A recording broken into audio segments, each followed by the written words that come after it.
Nairobi. Now, the next story is one of a life measured in machines and not minutes. At 40, Mary Wanjiru Njeri has spent nearly half her life fighting a failing body at a cost she can hardly afford. Kidney transplants, one donor after another, and years on dialysis medicines that swallow the family's savings. And now, one more desperate flight to India in the hope of a new chance at life. This is a story of sacrifice, endurance, and hope. NTV's Susan Waweru brings us Mary's journey and the family that keeps on giving, even when there's nothing left to give. In Kasarani, we meet 40-year-old Mary Wanjiru. She's just from a dialysis session. Mary suffers from kidney failure, a condition she was diagnosed with at the age of 22 in the year 2008, 2 months after completing college. After her diagnosis, she began dialysis until doctors said a kidney transplant could save her life. She has since undergone 2 kidney transplants, both of which unfortunately failed. In 2010, Mary underwent her first kidney transplant at Kenyatta National Hospital. Her donor was her maternal aunt, Lucy Wanjiru. It served me well till 2013.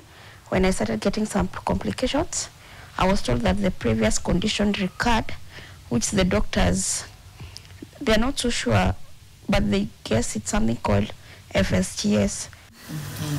Her aunt, however, says she doesn't regret donating her kidney, although it broke her heart when it failed. Nisikia vibaya, dunia sasa nimetolewa yangu tena nisikia vibaya. Lakini sikuwa na kitu kingine juu sasa imefail, haiwezi reverse ati irudi. Siwa regret ati vile nilimpea. In 2014, doctors advised she could undergo another transplant, but this time it could only be done in India. Her donor was now her mother, Pauline Njeri, a single mother and mama mboga in Kiambu town. She hoped her kidney would be the game changer Mary needed. Unajua sasa nikiangalia ile cost tulikuwa nayo ya madawa ya nini dialysis, unaona ni afadhali awe free. Nikaamua sababu nilikuwa naona kama akifanywa transplant maisha yatakuwa sawa, atarudi normal, ataweza kujifanyia kazi. Lakini But in 2017, Mary was diagnosed with tuberculosis, which severely damaged the graft. When I was diagnosed with miliary TB, which I was told that affected the kidney to an extent, the damage was irreversible. Pauline remembers the counseling sessions they were taken through when Mary's diagnosis came, but nothing could prepare her for the reality. Ilikuwa maisha mabaya sana na ya hofu. Tena ile situation alikuwa nayo, ulikuwa unaenda ukimwangalia hivi utadhani kesho utampata. For Mary, the second transplant broke her the most. You see, the first one, I was very hopeful. Yes, I'm sick.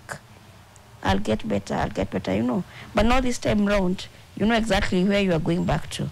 This is the reality. This is how it is. After Mary was told a third kidney transplant was possible, her younger brother was willing to donate, but unfortunately, it turned out to be impossible. After kufanyiwa test zote, tukaambiwa kwanza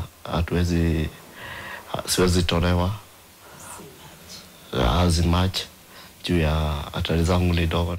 Mary goes for dialysis twice a week, each session lasting 4 to 5 hours at a cost of 10,650 shillings. She depends entirely on the machine for survival. I don't pass urine at all. So after every 3 days, I normally go for dialysis twice weekly. Every Wednesday and Saturday, I have to go for dialysis now so that I can be, the toxins can be cleared from the system and also the water build up.